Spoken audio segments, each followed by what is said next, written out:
Today on Adapt Pro, I'm joined by Param, and this is someone I've had as a professor and who's known his powerful chattering monkey concept.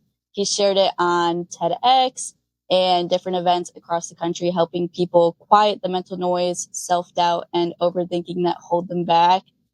For anyone new to it, what is a chattering monkey and how did you develop the idea? And thank you for joining me today, Param. Katrina, I'm totally delighted to be here with you and with your listeners. I hold you in very high regard. I've always admired your passion for self-reflection and inquiry. So it's awesome that we reconnected around this theme. So thank you. It's an honor and privilege to be here today. Of So course. the idea of the chattering monkey actually is not original to me. It is very widespread in the Eastern wisdom traditions, which have talked about the mind as the monkey mind because there's one of the major differences between the East and the West, especially in terms of an educational perspective, Mm-hmm. is that in the West, a lot of effort is put into strengthening your mind, making your mind more robust, making it more intellectually rigorous, and so on and so forth. The Eastern education, in its original form, always was very suspicious of the human mind. It described it as a monkey. And why did it describe it as a chattering monkey? Because if you observe monkeys, they're constantly jumping from branch to branch, they're going all over the place. And the Eastern mystics always equated that with the roving mind. So, for example, in an instant, our mind will be all over the place. I could be talking to you, but if there's a pause, my mind might be, starting to assemble a checklist of everything I need to get done tomorrow. Or I could be, my mind might take me to the grocery store or to my next vacation. So it's very agile like a monkey and it'll keep jumping. Mm-hmm. So that's the idea of the chattering monkey. I encountered the metaphor in the writings of the Indian mystic Osho. Osho, O-S-H-O, spelled O-S-H-O, he's left behind thousands of books on human consciousness, and his books are all dedicated to helping us lead more joyous, fun-filled lives, full of laughter, love, and the spirit of abundance. So let me explain the idea of the chattering monkey. The chattering monkey is the voice in your head that is continuously talking to you. For example, even while I'm talking to you right now, there's probably a voice simultaneously talking to you, telling you things, right? So, right now, for example, my chattering monkey is telling me, and I brought Curious George with me to make this explicit. Oh my God, Katrina thought I would be a good host or a guest on her podcast. I better live up to her expectations. I better make it interesting. I hope her listeners will get something of value. So, all my anxieties get encapsulated in the internal dialogue of the chattering monkey. One of the most dramatic instances in my life where the power of the chattering monkey became so apparent was when I worked in an office where I had a boss who would walk in through the main door. She would say hello to me and then she would walk to her office. Now, this happened with unswerving regularity every day. And then just one day, she walked into her office, walked into the main building, made no eye contact with me, and made a beeline straight to her office. Now, it's at Mm-hmm. those times when some stable expectation you might have is violated that the chattering monkey goes into overdrive. So that's when, Curious George, and I'm going to wear the Curious George around my neck because I think for those of your viewers who are able to watch the video too, they'll be able to see the point very vividly. Curious George basically said, did you just see? She walked straight to her office and she didn't say hello to you. And she's been with you yesterday, working till 8:30 in the evening in the office, and she was nice to you. I wonder what happened. Why did she suddenly change? Why couldn't she say hi to you? That's so mean of her. And maybe her boss's boss must have said something negative about you, and maybe that explains it. Notice, all it took was for the boss to go to her office without looking at me, And she could have done that for a variety of reasons, but the chattering monkey immediately started making up all kinds of stories and interpretations. So, what the chattering monkey does is constantly make up stories and interpretations. Now, what did I do? I was obviously very anxious, and I reassured myself by saying, you know what, I'm not going to worry about it. I'll go back to her at lunchtime and see what has happened. So, I go back to her at lunchtime seeking more assurance, but I discovered, much to my horror, that she was leaving for lunch with four of my colleagues to my favorite Indian restaurant of all places without inviting me. That's when Curious George became Furious George. He sat up and he yelled into my ear, not only does she not say hello to you in the morning, which is so unfair, she's going to your favorite Indian restaurant with four of your colleagues and she hasn't invited you. She won't even know what to order on that menu without your help. Well, you better watch out because that Honda Accord that you just bought, you're never going to be able to make the next car payment on it. I bet you'll be without a job by the end of this evening. Notice again, the chattering monkey is filling my mind with anxious thoughts of impending scenarios of doom and disaster. Now, I want to let the readers, listeners know what was really happening in this situation that Curious George had no idea about. So, my boss had been yelled at by her boss because there was a project that some of my colleagues and she were working on. I had no involvement in that project. I was not in part of the team, but that project was going so badly that her boss called her and yelled at her. So my boss was very nervous. When she entered the office, she went straight to her office. She picked up the phone, called my colleagues, and said, look, my boss is really mad at us because this project isn't doing well. The four of us, five of us need to get together and, have a conversation, have a discussion and fix it. And let's do this over lunchtime. Let's go to lunch together. Now, notice that I said I was not on the project. So no wonder she didn't come to me and say, hey, Param, you know that project that's not going too well? I'm going to be humiliating your four colleagues over lunch. Do you want to enjoy their humiliation over some Indian food? No, that would be very inappropriate of her.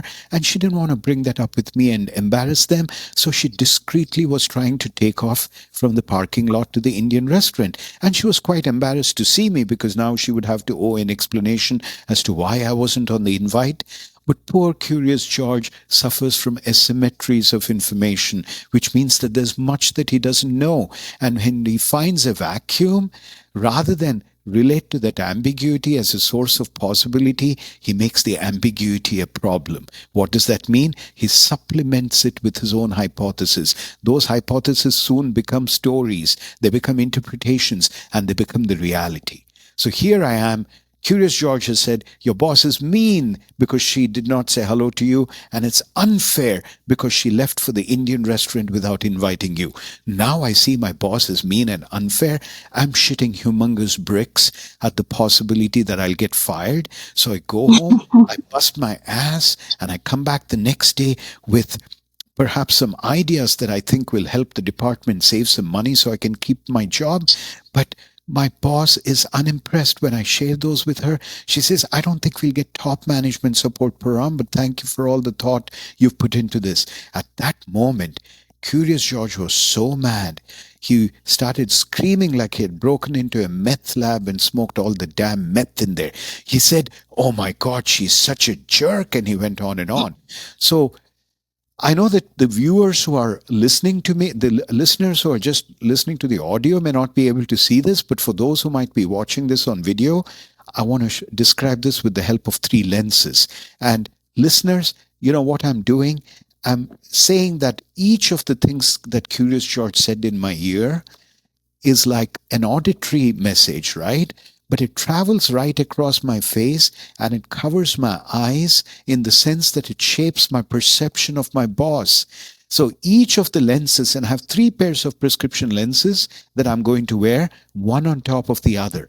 And I'm doing that to help dramatize to Katrina and to anybody else who's viewing this, how the layers of perception form one on top of the other to the point that you lose your ability to see your boss for who she is, to see other people for who they are, even to see yourself for who you are. So the first time Curious George sees mean, I wear my mean lenses. So I have one pair of prescription lenses on.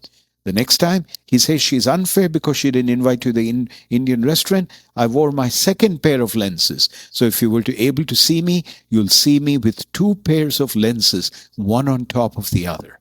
And the third time, Curious George calls my boss a jerk. I wear the jerk lenses because when I wear these lenses, everybody looks like a jerk to me.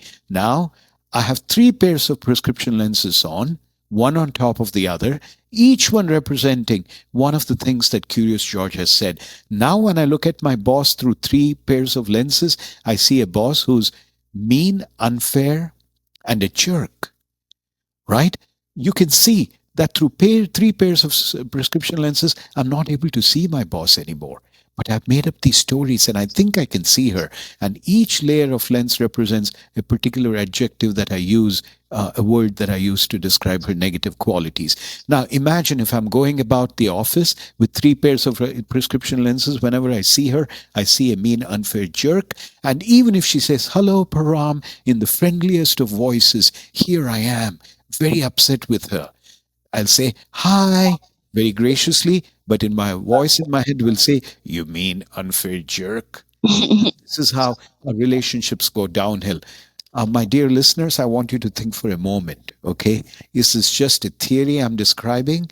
Or if you look back over your relationships, your personal relationships, your professional relationships, your romantic relationships, tell me honestly, how many relationships have you destroyed because of your chattering monkey? Mm-hmm. Or this other person's chattering monkey? So often our chattering monkeys get in the way. But I think what Katerina is very interested in is, how does it affect the most important relationship in your life? And which one do you think that one is, Katerina? The one you have with yourself. Yes. Therefore, I'm going to talk a little bit about how the chattering monkey affected my relationship with myself. Okay, so remember, it's not just that I'm making up stories about other people, I'm also making up stories about myself. If I were to ask any one of you, tell me about yourself, you'll start describing yourself. Seldom will you stop to recognize that everything you're saying is just fiction. It's just made up. It is the stories that you have built up ever since you were a child. For example, I lived in a family which moved often from one city to the other, and I found it difficult to have stable friendships because I would be in a different school every year. And I remember one day I went out to play with the kids in my school. They see me as this newcomer. I'm not one of them. So they pick on me, they bully me, they refuse to share their toys with me. All of a sudden, my chattering monkey tells me, "Param, you better watch out. You're not a likable person. People don't like you." So, throughout my childhood, I was suffering from social anxiety because I had decided people don't like me based on the internal dialogue, based on this experience where people didn't seem to be very friendly to me on many occasions because I was moving, and the chattering monkey said, "People don't like you." I became very guarded socially. Then I remember I had to give a talk at school and I forgot all my words. I was standing there frozen before the school assembly, unable to utter anything. It was such a traumatic episode that my chattering monkey said, "You are no good at public speaking. You are no good at public speaking." And the nail in the coffin is that I had a math teacher during my elementary school years whose style of teaching math absolutely did not work for me. So my chattering monkey made up this big story. "Param, you suck at math. You'll never understand math." So if I looked at myself in the mirror, who do you think I saw? I saw a kid. That's myself. I saw myself as, people don't like me. I suck at public speaking. I suck at math. That image of me became very stable and it tormented me for many years. In fact, it wasn't until I had to take the GMAT, which is the admissions test for getting into business school for my master's and PhD, that I had to unpack my chattering monkey and discover, do I really suck at math, or is it something I made up? And what was the source of the story? Where did I make it up? How did I come to this conclusion? And I went down memory lane all the way back to the time when I had made up the story with the elementary school math teacher. It was then that I exploded through the barriers that the chattering monkey had set up for me. And I don't intend to boast, but I ended up with a 95 percentile on the GMAT quantitative section, just from questioning and recognizing the voice of inner self-doubt that had paralyzed me. In the dynamics in the relationships that I've had have been, it's not been two people talking to each other, it's been two chattering monkeys in conversation with each other. And that happens. It can happen between friends, it can happen between couples, it can happen between bosses, and anywhere. And our self-image is something that is constructed out of these stories, layer upon layer upon layer, to the point that we lose touch with reality. We think what we are dealing with reality, but what we are dealing with are a series of stories and interpretations. Something I have definitely been thinking a lot about lately is the idea of imposter syndrome. And I think our chattering monkey plays a lot into that. So my second question is, where do you see the chattering monkey showing up most in students and young professionals, especially when it definitely adds to their idea of imposter syndrome that might be holding them back or lowering their confidence? Excellent. Very good question. Thank you for making the link to the imposter syndrome. Now, you know that we have a highly competitive educational system, right? Mm-hmm. And very often, early in life, parents tell you you should succeed, you should be great at school, and so on and so forth. And then so you have it in your mind that you have to succeed. And each of us starts with a definition of success. Now, it's very easy in a highly competitive environment that some people will excel. They will be the A plus, they will get on all their school tests and exams and all of that. Extremely intelligent people sometimes don't do well at school, right? Because school is like, it's like a game. Some people excel at that game and others don't. But it takes a heavy toll in terms of our mental health. Because if you're not excelling at the game, your parents want you to be at the top of the class, there's so much achievement pressure, somehow the chattering monkey begins to question your intelligence, your intellect. For example, Katrina, I have to tell you that I have the equivalent of 4 master's degrees and a PhD. But I have to tell you that it was the reason I acquired so many degrees was because of my insecurity and my chattering monkey. One day when I was 9 years old, I was riding on the back seat of a car in New Delhi when a relative turned to everybody else and said, "This child is really stupid. He never says anything intelligent." Now, for example, for many of us, we have had a moment like that was often called a break in being. It's called a break in being because something happens which ignites very strong feelings of shame, failure, disappointment, humiliation. Sometimes it's somebody else saying something to us that causes it. Sometimes it's our own self-condemnation. We judge ourselves and we say, and the judgment can be about many things. There's so many people who, based on some feedback, harsh feedback they received as children, decided they're a bad person. Because parents will sometimes tell children, bad, that was bad. And they don't understand that the weight of these utterances is to cause a tremendous voice of inner self-condemnation in the child. So the child is going through life thinking of himself as a bad child. Now, I'll tell you, the other tragedy of the chattering monkey is that whatever the chattering monkey says often becomes a self-fulfilling prophecy. Right? Because my chattering monkey said, "I'm stupid," I started doing poorly in school because I just believed the chattering monkey's judgment. Right? And then some of us, we succumb to the judgment. We may not even decide to go to college because we decided we were stupid. Right? Others of us decide, screw you, I'm going to show you, I'm going to prove it to you that I'm smart. And then we embark upon this ambitious attempt to get hyper educated, to get lots of degrees to prove the world wrong. Either way, you will see that the source of it is in insecurity. And the things that your chattering Mhm. tells you when you were a child, you find it almost very difficult to transcend. So many Mhm.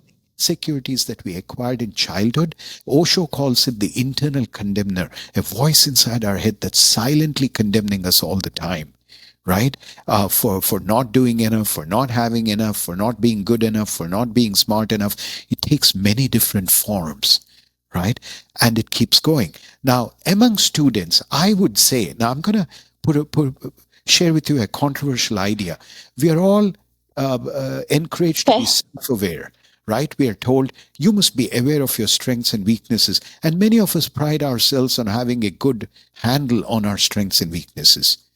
I would say that's one of the worst pieces of advice to give. And that's one of the first things to believe about yourself, because we really don't know who we are. And we have made up a story that probably accounts for 10% of who we are. The vast potentiality that we embody, the 90% of us is completely unknown to us, unknown to other people. Now, many of us find it hard to believe that we don't know ourselves because we are functioning at the surface layer. We take some tests, we do well on the math test, we say, okay, I'm good in quantitative skills. We get a bad grade on a writing composition assignment. We say, I suck at writing. All that is very superficial. Human beings are as vast as the ocean. So we Mhm. find it easy to be surprised by how we don't know other people fully. There's always more to a person, and only over time we get to know them.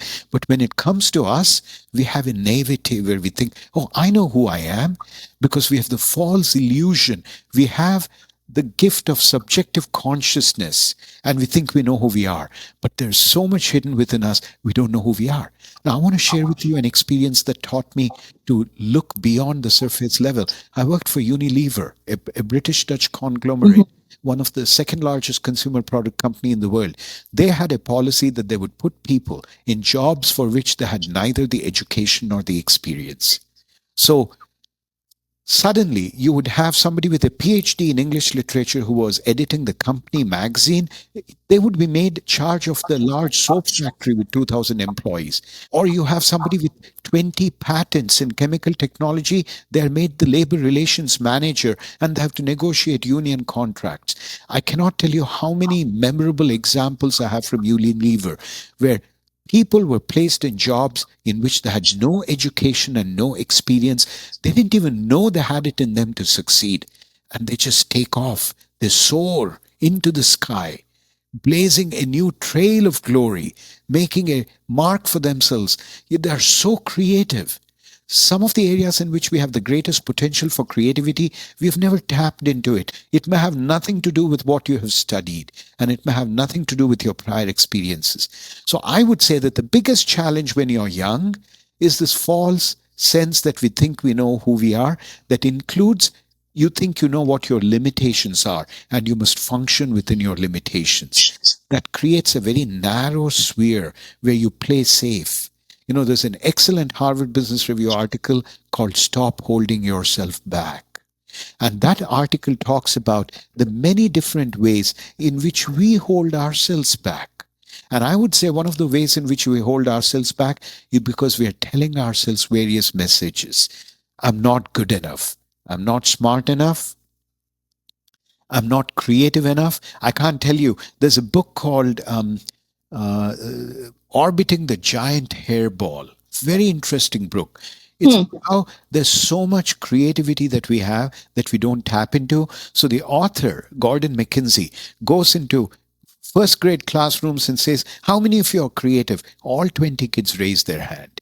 He goes into middle school. How many of you are creative? 15 out of 20 kids raise their hand. He comes to high school. How many of you are creative? 5 kids raise their hand out of 20. He comes to college. Nobody raises their hand in a college classroom when they say, how many of you are creative? Because notice, what is it that has happened over these years? In kindergarten, they saw themselves as creative. And by the time they're in college, could they have lost all their creativity? Or has their self image of themselves changed?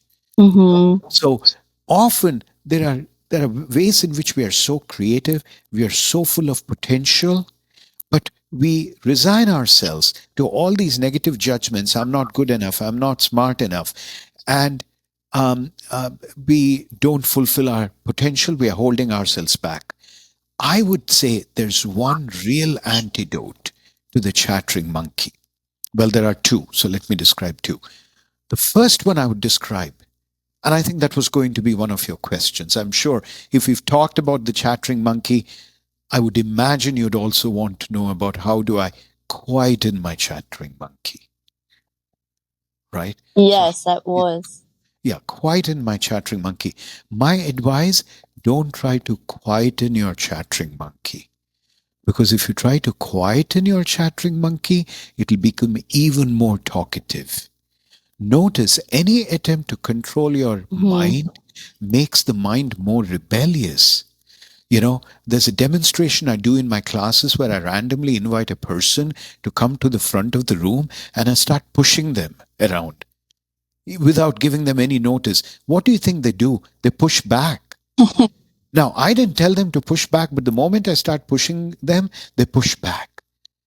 It's an adage from the Zen monasteries in China that anything that you resist will persist. Now, we know this to be true of relationships. If I push against you, you will push back against me. But seldom do we realize that that other person we are pushing against is not another person. In the Zen experiment, the person I'm pushing against is a part of me.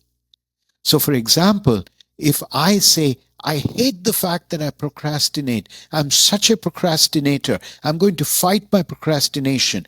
Imagine me pushing against me. Imagine me leaning in on a mirror, pushing against an image of myself, right?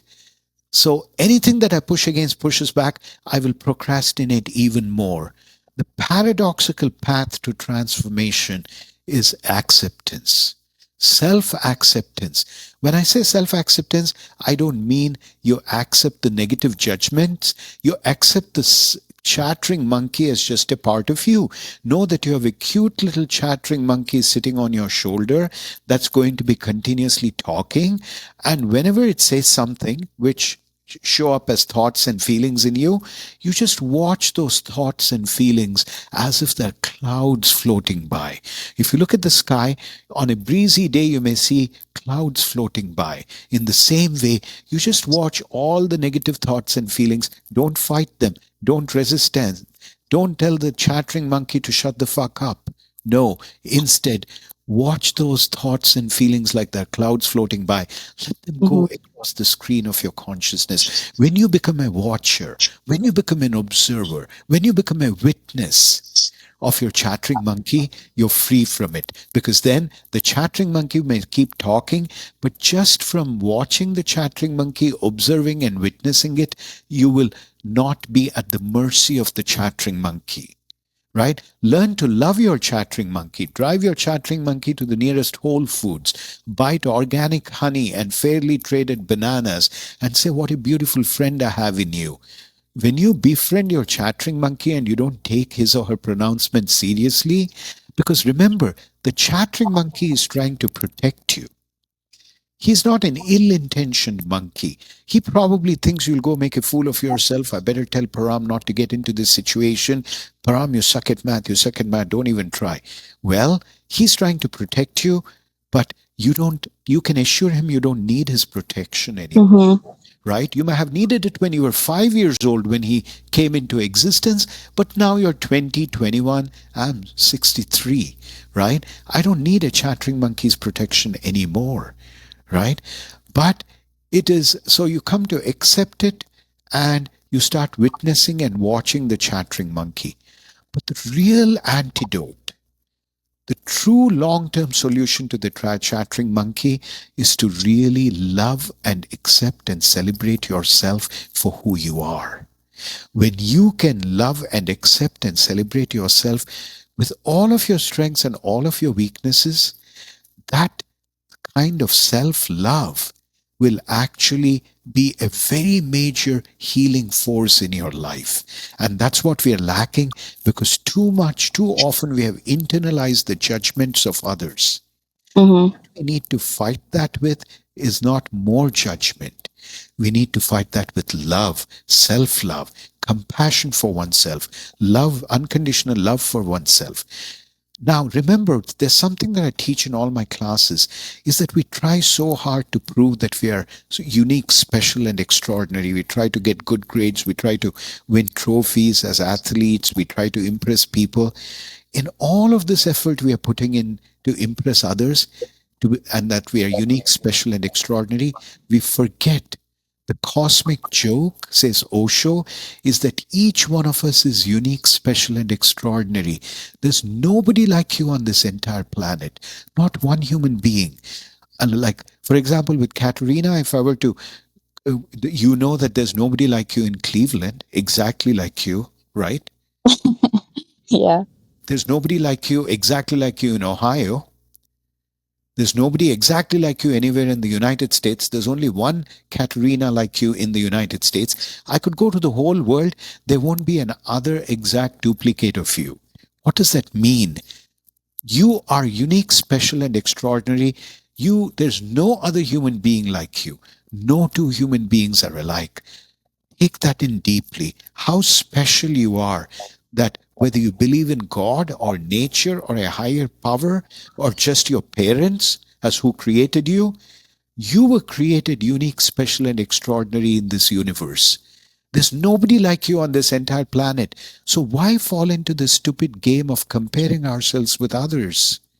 There's no reason to, because nobody can compare themselves with others. Each one of us is one of a kind. And nature has been so bountiful and generous. No two leaves are alike. No two pebbles are alike. No two cats are alike. Right? Everything is unique, special, and extraordinary. And each creature is divine. It's a deep respect for life that we have to acquire. Because when we start respecting life in all its forms, we start respecting ourselves, we respect our lives, other people's lives. We see each one of us as sacred. We are non-comparable. That means if you're non-comparable, it's an opportunity for us to make anything of ourselves that we like to. It's a place for infinite Mm-hmm. creation. Love yourself unconditionally. To be aware of the masks that you're wearing, because the chattering monkey will lead you to hide yourself. I'm not good enough. And then you shrink. You wear a mask. You become a shy person. And that mask becomes a part of you. So try to understand what are the masks that you're wearing, to cover up for any feelings of shame and disappointment that we've had. Another thing that I would say is that there's a concept called blue ocean strategy. Blue ocean strategy is the idea that, there are many careers and professions that exist in the world today that we know about. But many of those professions and careers did not exist 20 years ago or 30 years ago. So constantly new professions and careers are coming into existence. There are many things that the world needs that the world doesn't yet have. So the world has unmet needs. Just like human beings have needs that are not met, the world has needs that are not met. Now, so the big unknown is, what are the needs of the world that are not met that maybe they will be met someday? Now, there's another big unknown. The other big unknown, which may be hard for you to accept, is that each one of us don't know who we are. We are an ocean of mystery. The biggest favor we can do ourselves is to embrace ourselves as a mystery to be discovered. Every day to re-embrace ourselves as a mystery to be discovered. And all the people in your life, don't think you know them. You know a thin sliver of who they are. 99% of who they are is a mystery to be embraced, celebrated. Right? Now, when you come from that place, you know that you have many talents and strengths that you may not even have discovered. And then you know that the world has many needs. So if you connect these two unknowns, perhaps there's something totally new you could be doing with your life, for which there is no profession or occupation yet. For example, I do seminars around, the world, around the US and everywhere. And the companies that take me, they said, "You're blue ocean." Why do they call it blue ocean? Because the red ocean is the space where everybody is competing and fighting with each other. They're stabbing each other. The water is turning red. Sometimes somebody decides, I don't want to deal with this shit anymore. I want to go to a place in the ocean where the waters are still pristine and blue, and I want to be able to swim by myself. When you carve out that unique place in your life where you're offering the world something that somebody isn't able to offer, it doesn't have to be very big. So one of these people who invited me to speak to managers from 26 cities in Europe and North America, they said, "You represent a blue ocean." I said, "How am I a blue ocean?" They said that you do four things that nobody else is doing. One, in your seminars, you don't try to give knowledge, you offer wisdom. So you're not giving information but wisdom. Two, you try to make it entertaining. It's not that you succeed all the time, but at least you try to be entertaining.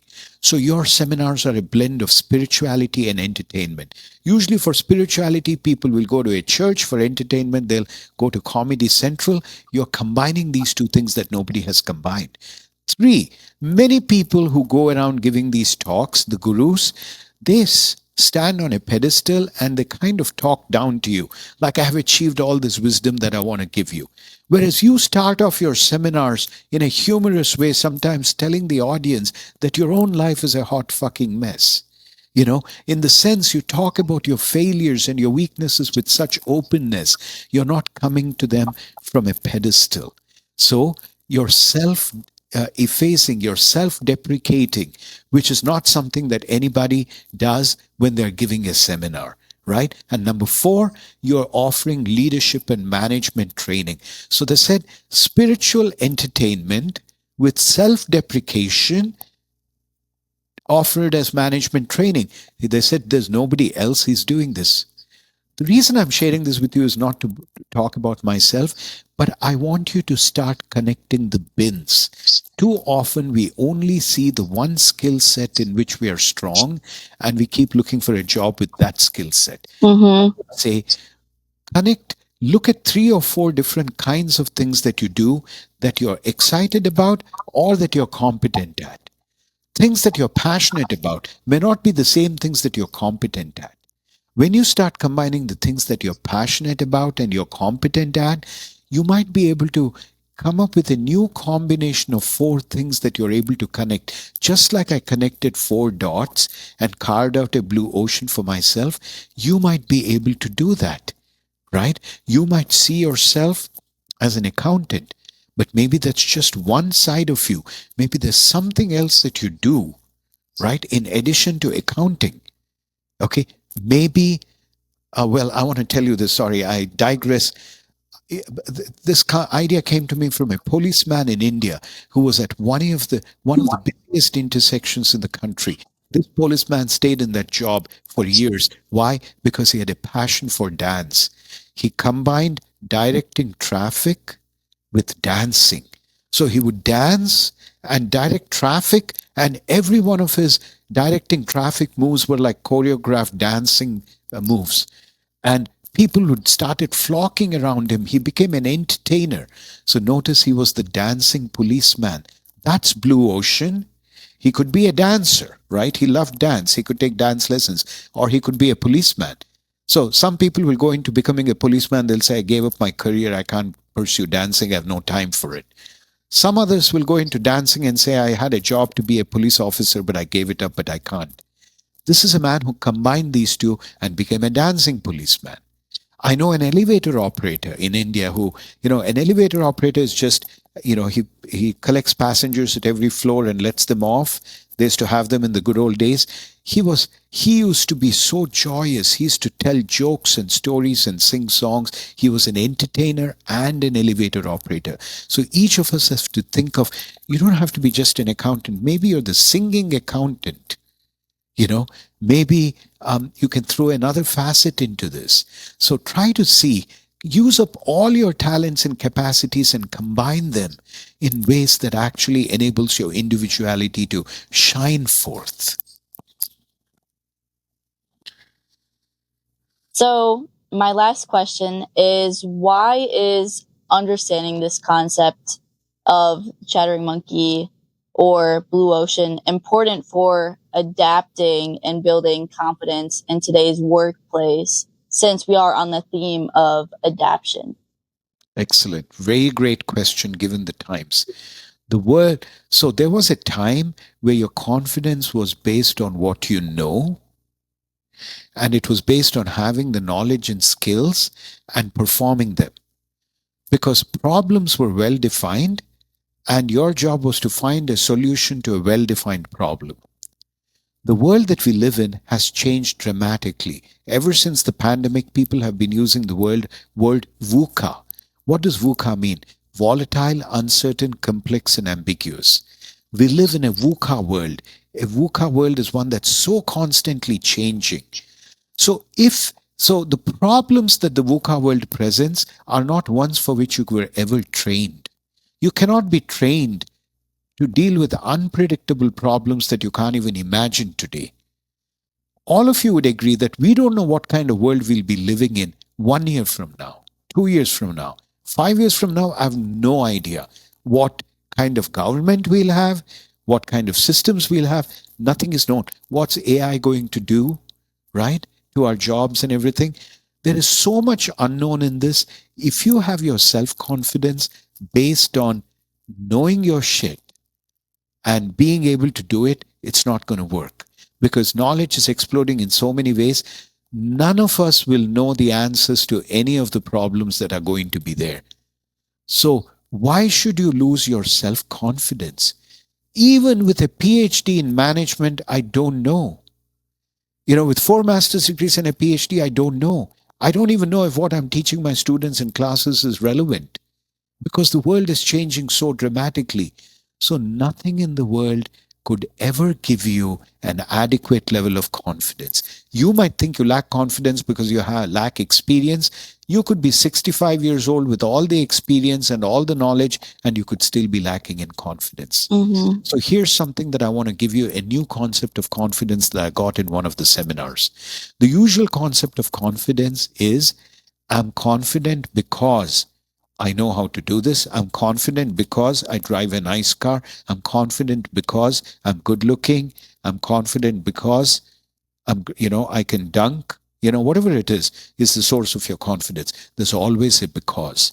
The danger with the because is if you lose whatever it is that you've made your confidence dependent on, then you've totaled your confidence. If my confidence is based on driving a Porsche, I total my Porsche, my confidence is totaled. So we have to aspire to a newer kind of confidence that is not dependent. It shouldn't become a crutch that we are depending on something outside for that inner confidence. It is something that grows from within. So when you talk about that kind of confidence, I had a breakthrough. Now, this might not work for you. I can't tell you how much lacking in confidence I used to be. I used to be scared to talk to people. I used to be scared to interview, apply for jobs. In fact, I used to have all kinds of muscular tics that would come on when I was anxious. I went to a seminar where I remember he was an Irish trainer called Brian Regnier. Yeah, God bless his soul. Here's what he explained to me. He said, most of the time, there's a voice in your head that is doubting you. Okay? It's asking you, Param, are you good enough? So you're constantly asking yourself, am I good enough? Am I good enough? Can I handle this? Can I handle this? And then you're unsure and you're trying to answer, yes, don't worry, don't worry. He said, I'll give you a breakthrough. The next time you doubt yourself, say, yeah, am I good enough? No, I'm not. I suck. And it's okay. Okay?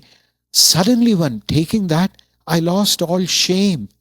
I said, am I good enough? No, I'm not. And it doesn't matter.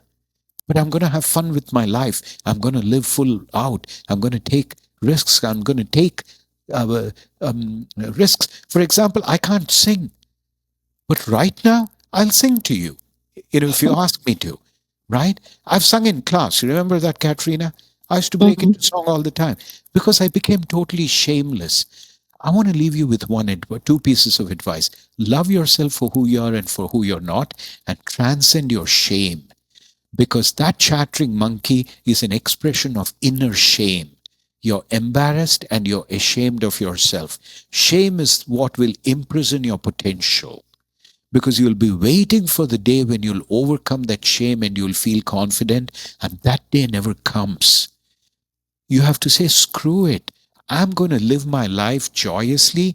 And make a fool of yourself, because until you're at peace making a fool of yourself, you cannot live your deepest potential, right? I can't tell you how many presentations I've made a hash of, I've bombed in, and you walk away from it. Listen, I messed up. People listen to my seminars and say, oh my God, after listening to what a disaster your life has been, I feel so good about my life. You lost your house in foreclosure, you went bankrupt, you got divorced 4 times, and you have no sense of shame about it, right? Because all of these experiences are adding to the richness of our lives. Failure is so valuable, so precious. Imagine, we think the opposite of success is failure. It's not the opposite at all. Just like the opposite of a peak is not a valley. Can you see that a peak and a valley go hand in hand? Every peak leads to a valley, every valley leads to a peak. The Mm-hmm. opposite of a success is not failure. Success and failure go together. When you have a success, round the corner there'll be failure. And the moment you have a failure, you can be sure you turn another bend, round the mountain, and you'll come across a success. Now, if you start dancing in that valley, equate that to failure, and you roast s'mores and you sing your favorite Kendrick Lamar songs, that valley has become a peak. You can convert your peaks into valleys by celebrating them. You can convert your failures into successes by learning from them. Okay? And then it's no longer a failure, but the sense of shame. What if I fail? Well, go ahead and fail, because then you will lose that sense of shame. What keeps us in check is what if I fail? It's not a big deal if you fail. Okay? Anyway, all of us are going to die. Who's going to remember that you failed anyway? So even with this many years of teaching, I could go teach an MBA class and mess it up so badly. Once you begin to enjoy messing things up, because every time you mess some things up, it means there's so much more to learn and grow. If you're succeeding, there's very little room to learn and grow. It's quite a boring life. Fail, then there's more excitement. You'll say, you know what? I messed this one up. Maybe let's see if I can make it the next time. I love that. Approach life like it's a rose, because a rose teaches you what life is about. The rose has a fragrance, has soft petals, colorful petals. You love the rose, right? But when you grab the rose, you discover it also has its thorns that will prick you and cause you to bleed. Life comes to you like a rose. It's got these beautiful petals, right? Too often we say, you know what, I'm afraid of the thorns, so I'm going to stay away from the rose.